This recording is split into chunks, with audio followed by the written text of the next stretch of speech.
Okay, so question 21, you have three identical circles inside a rectangle, and it says each circle touches the other two circles on the sides of the rectangle, and it says the radius of each circle is 24 millimeters. Work out the area of the rectangle. So this is going to be 24. So we can start off by figuring out the sides of the lengths of the rectangle. So it's 24, that's 48. This is another 24, that's 48. So we have 96 goes across here. We know that between there and this is going to be 24, and between, so coming up to this, from that point there to there is 24. So we have a triangle which is going to be in there. It's an equilateral triangle, so we know that this is 48, this is 48, and this is 48. We have a right angle at this point here, and this is x. So you can say 48 squared equals 24 squared plus x squared. So again, to figure out the height, we use Pythagoras, because we have a right angle. So using our calculator, we get 2,304, 576 plus x squared, and then at this point we just take this to the other side. 576 equals x squared, which gives us 1728 x squared, and then we get 24 to the square root 3, which equals x. So we know that this height here is going to be 24 square root 3. So therefore we can just add this length here and multiply it by this. So we get 24 plus 24 square root 3 plus 24 times by 96. It's going to be length times width. And then if we use our calculator, we'll get 8,598.645061 millimeters squared. But if we want that to three significant figures, as the question requests, then we're going to get 8,600 millimeters. Okay, so again, just to go through that, so we've got 96 here millimeters, because we know this is a radius, so 24, 48, and another 24, another 48, so altogether 96. We know from this point to that point is going to be 24 because it's a radius. It's 24 there, and same thing here, we know that from this center here to that point is 24. So the only thing to calculate is this length here, this height here, because we have a triangle that can be constructed in the middle. We will end up with a Pythagoras opportunity. So this is 48, this is 24, and then we have here a right angle, so we can use Pythagoras, which we did to calculate this length here, which corroborates with the height, which gives us 24 square root 3, and then we just add all the heights here together, and this is our width, and we multiply them as per the area to get our answer, and then we change it to have three significant figures. Question 22. It says, here are the first 5 terms of a sequence. Find an expression in terms of n for the nth term of the sequence. So let's just write them out. 4, 11, 22, 37, 56. So we have here difference of 3. So you can see a plus b plus c. So I have a difference here of 3. Difference here of 11. Difference here of 15. Difference here of 19. And then here difference of 4. Difference of 4. Difference of 4. So we have 3a plus b, and here we have 2a. So 2a equals 4, which means that a equals 2. So 3, so we're using this one now. 3a is 2 plus b, so 6 plus b.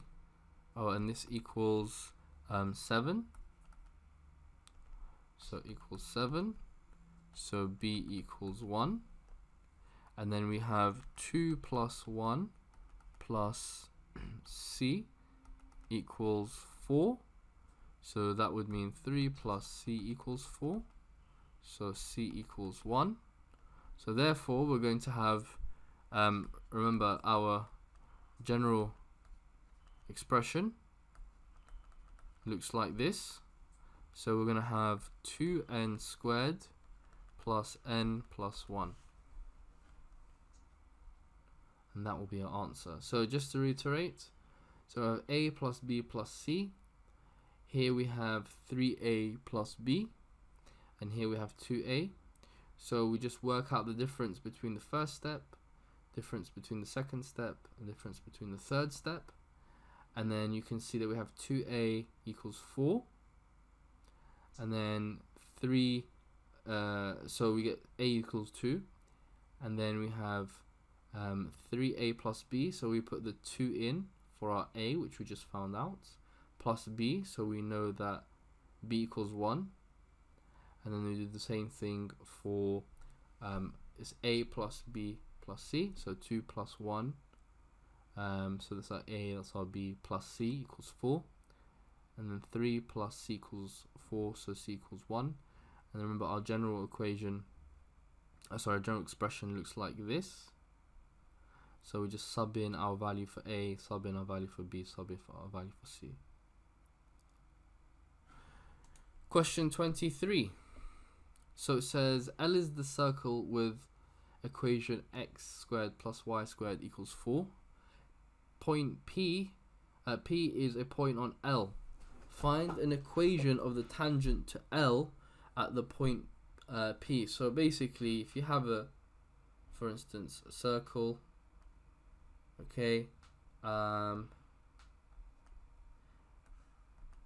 and it should probably be more centered than that, but essentially you have a circle and it's centered, and you take the radius, and then you have a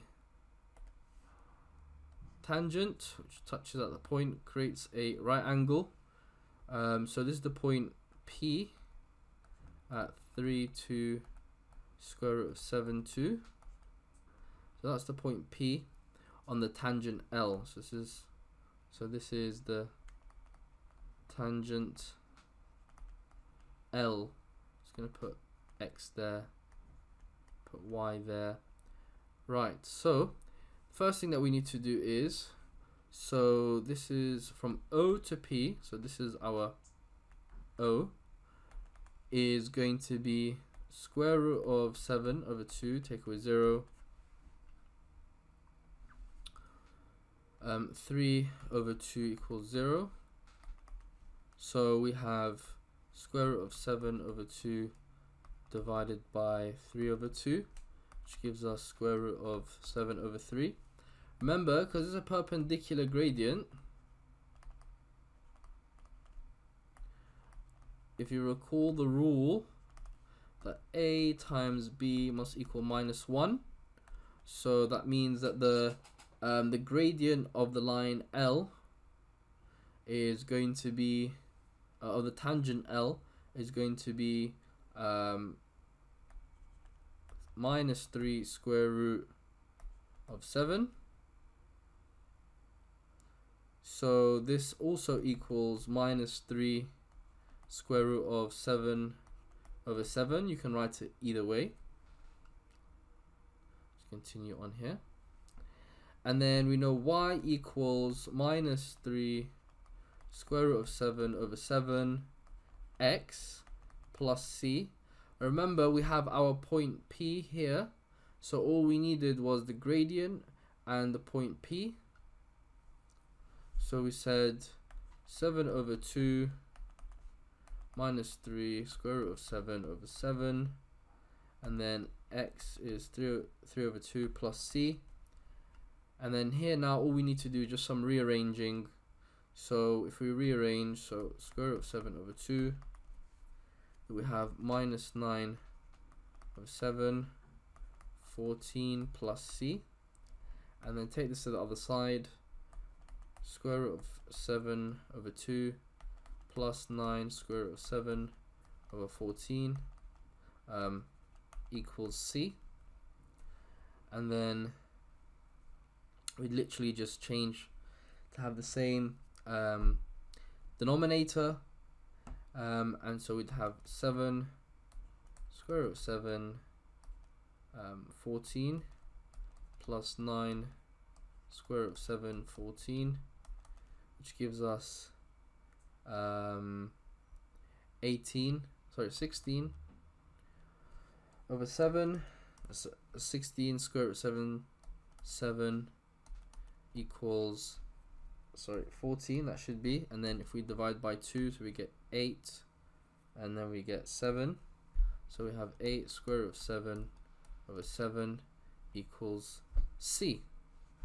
So that means that y, we've done quite a bit here, is going, so y, so the equation of the tangent L is going to equal minus 3 7 over 7, so minus 3 square root of 7 over 7 x plus 8 square root of 7 over 7. So that is the equation of the tangent L. So let's just go through that very quickly. So we want to find the equation.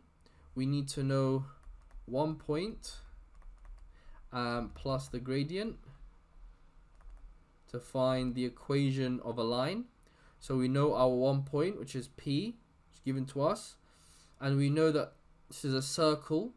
So if we draw any circle, we know that the tangent is going to touch, and we're going to have this right angle formed between the tangent and the line drawn from the origin, from the center.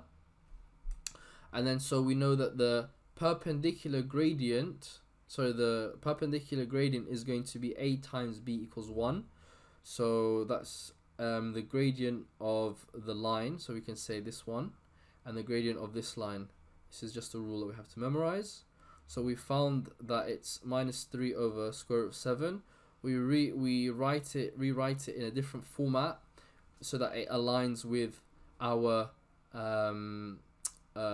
so that it allows us to formulate our equation of the line with our y, which has a third square root of 7, and then we just follow through with our calculations and we get our c, and then finally we can write everything as follows. And that brings us to the end of this paper.